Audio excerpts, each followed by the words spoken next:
Agora, se pudermos ver o que Jesus foi quando esteve na Galileia, então, se ele está em Los Angeles hoje à noite, ele fará e atuará e será como ele foi lá. Caso contrário, ele seria um Jesus diferente do que foi então.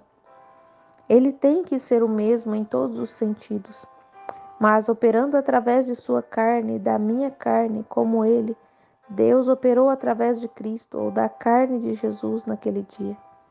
E a Bíblia prometeu que haverá luz no entardecer. O irmão Duplessis, em sua mensagem, alguns momentos atrás, disse que depois, na semana, ele diria qual é a escritura para isso. Zacarias 14, 7. Cada movimento que fazemos deve ser escriturístico. Eu creio que deve ser assim, diz o Senhor. Então, eu posso assegurar minha alma neste ponto e saber que é a verdade. Agora, se podemos ver quais foram as obras de Deus para manifestar Jesus Cristo ontem, então devemos ver qual é a sua manifestação. Hoje deve ser como foi então. Agora, a primeira coisa para preservar e economizar meu tempo, Jesus nunca afirmou ser um curador divino. Todos estamos cientes disso. Jesus disse: o filho nada pode fazer por si mesmo, a não ser que vê o Pai fazendo. São João 5,19. Quando ele atravessou o tanque de Betesda ou passou por ele, havia uma grande multidão, coxos, cegos, mancos, encurvados, atrofiados, esperando o movimento da água. E aqui passa Jesus entre estas pessoas, passando pelos coxos, paralíticos, cegos e atrofiados. E vai a um homem deitado em um pequeno leito. Alguns de vocês aqui sabem o que é um leito? Bem, isso é algo. Eu fui criado em um. É só uma colcha colocada na porta quando está frio. Sou um sulista, e então é isso que eu chamaria de leito. Eles o colocaram ali. João capítulo 5. E observem Jesus passando por toda aquela multidão, cheio de compaixão, e foi a esse homem e lhe perguntou: queres ser curado? E ele respondeu: não tenho ninguém para me colocar na água. Agora, ele não era aleijado, cego ou atrofiado. Ele tinha uma doença que lhe dificultava a marcha. E ele a tinha por 38 anos. Não ia matá-lo. Então ele disse: não tenho ninguém para me colocar na água, mas enquanto eu vou, desce outro antes de mim. João 5:7. E Jesus sabia, ele estava à sua procura.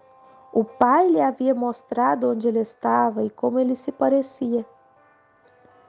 Na verdade vos digo que o Filho por si mesmo não pode fazer coisa alguma, se o não vir fazer o Pai. Porque tudo quanto ele faz, o Filho faz igualmente. João 5,19. E ele viu esse homem e soube que estava de acordo com a descrição. E ele disse: toma a tua cama e vá para a tua casa. E se afastou da multidão. Ele foi questionado. Como ele seria questionado hoje se fizesse isso em Los Angeles? O que aconteceria se ele fizesse uma coisa dessas hoje? Mas isso foi Jesus ontem. Teria que ser Jesus hoje, se ele é o mesmo hoje. Mas notemos o que ele fez ao produzir seu sinal messiânico. Agora, curar os enfermos não era exatamente o sinal do Messias. Qualquer um sabe disso.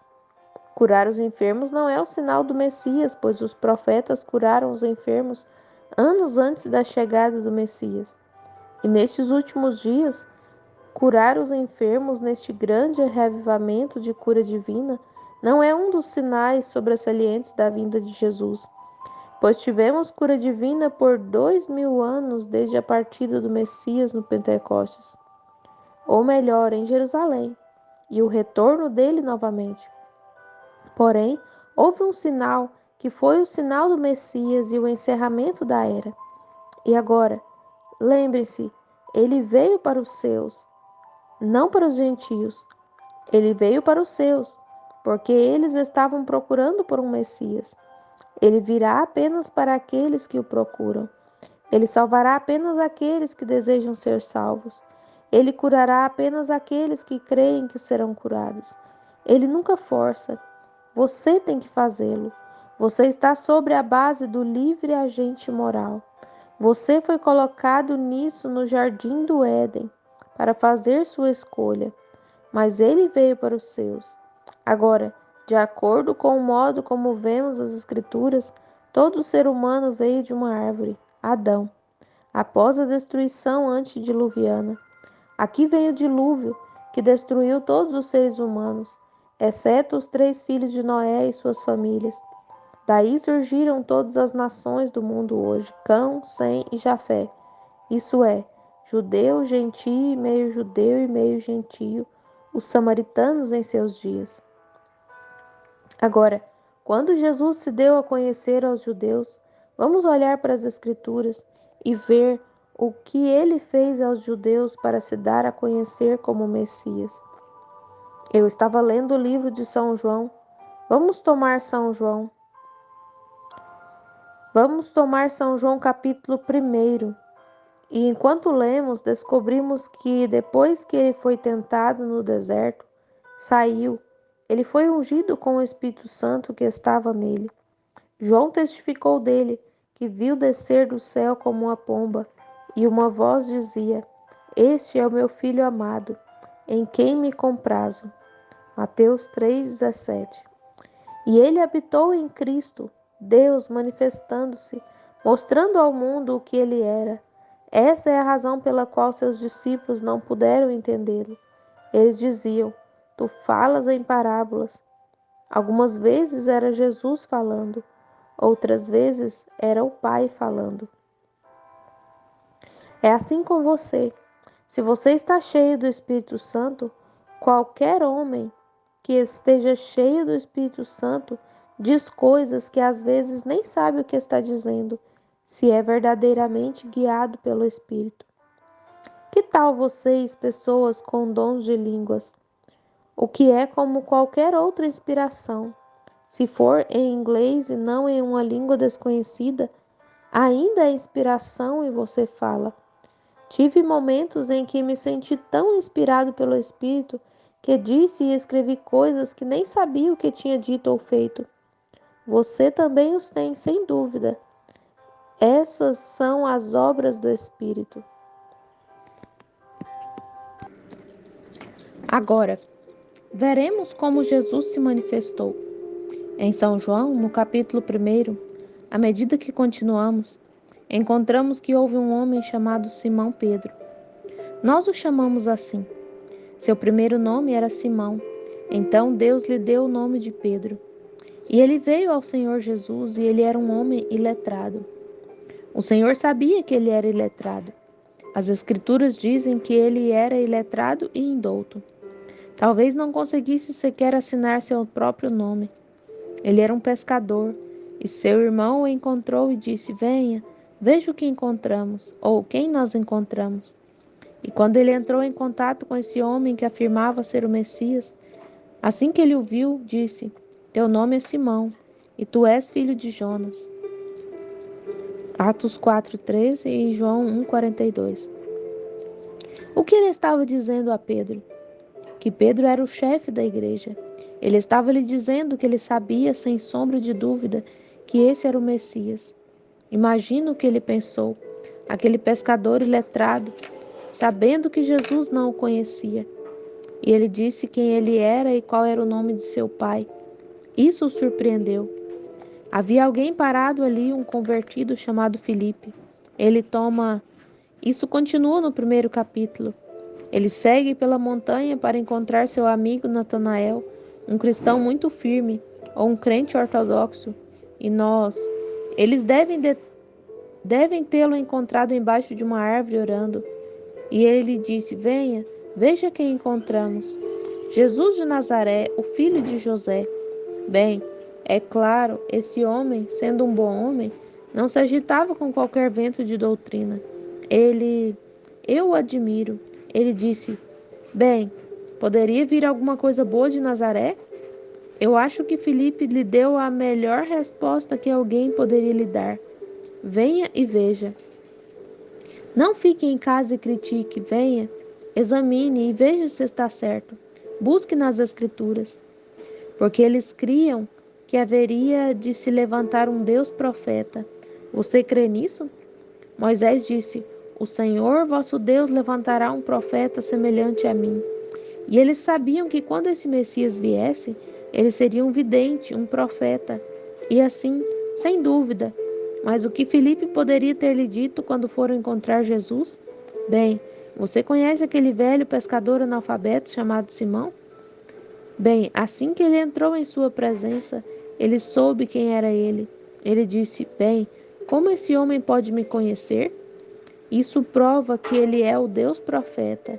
Ele é aquele de quem Moisés falou. Nós o encontramos, aquele de quem Moisés e a lei falaram. Venha, veja por si mesmo. Isso é bom. Eu amo isso. Não fique em casa e faça críticas. Venha descobrir se isso significa a diferença entre a morte e a vida. Se não estiver certo, não creia.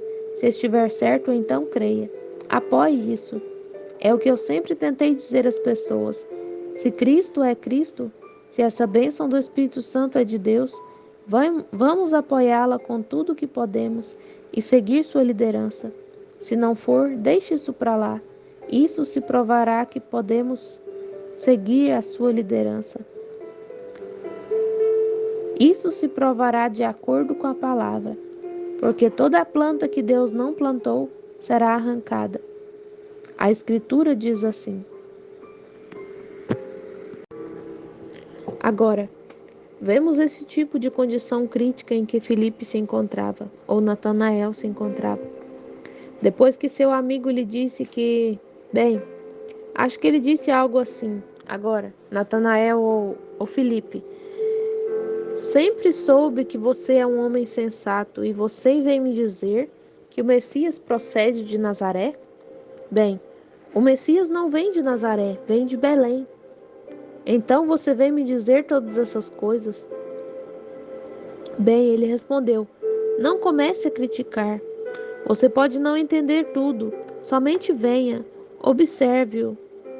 Não me surpreenderá se ele souber quem você é quando você chegar.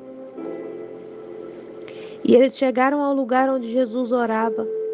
Pode que eles tenham entrado na fila de oração perante ele, não sei. Mas quando ele entrou na presença de Jesus para vê-lo pela primeira vez, Jesus disse: Eis um israelita em quem não há dolo. Bem, você diz, claro, ele estava vestido como eles. Todos os orientais se vestem da mesma maneira. Ele poderia ser grego, poderia ser egípcio, poderia ser de qualquer um daqueles povos orientais. Todos eles usavam roupas e turbantes iguais, eram barbudos, mas Jesus sabia que ele era um crente, um israelita. Ele poderia ter sido um hipócrita, poderia ter sido um incrédulo, mas Jesus disse: um israelita em quem não há dolo. Sem dúvida, mas o que Filipe, na reunião de ensinamento, cerca de 15 milhas, 24 quilômetros ao redor da montanha, o havia instruído nas Escrituras. Ele estava pronto. É por isso que o irmão Duplessis está aqui para tentar instruir. Eu ouvi dizer que ele tem estado nas reuniões há 10 anos. Um homem de honra, um homem cuja palavra você pode tomar. Ele não ministrará sua própria palavra, será a palavra de Deus. Mas para instruir as pessoas, para que elas e vocês ouçam o que ele tem a dizer. O irmão Duplessis e eu nunca trabalhamos juntos dessa maneira. Mas eu o ouvi dizer, eu nem sabia quanto tempo ele esteve nas reuniões. Eu nunca sei. As pessoas vêm e vão. Mas eu aprendi a amá-lo e soube que ele era um homem bom e com boa reputação em todo o mundo, entre todas as igrejas. E Filipe provavelmente teve uma reunião de ensinamento. E quando ele parou na presença de Jesus com Natanael, ele disse: Eis aí um israelita em quem não há dolo. E isso o surpreendeu. Ele afirmou: Esse deve ser o Deus profeta de que Moisés falou, porque ele será um Deus profeta, mas será o Deus profeta. Então interrogou: De onde me conheces, Rabi? Em outras palavras, Tu nunca me viste, como pode saber algo sobre mim? E Jesus se virou e disse: Antes que Filipe te chamasse, quando estavas debaixo da árvore, eu te vi. Isso encerrou o assunto. Disse: Rabi, tu és o rei de Israel, tu és o filho de Deus. Aquele era Jesus ontem, e o sinal do Messias ontem. Tem que ter o sinal do Messias hoje. Houve alguns dos que ali estavam, é claro, que não creram. Homens eruditos, muito finos, rabinos, doutores da lei, grandes homens, homens santos, que você não poderia apontar nada errado na vida deles. Se houvesse, seriam apedrejados. Eles vinham de uma linhagem de ministros por centenas de anos.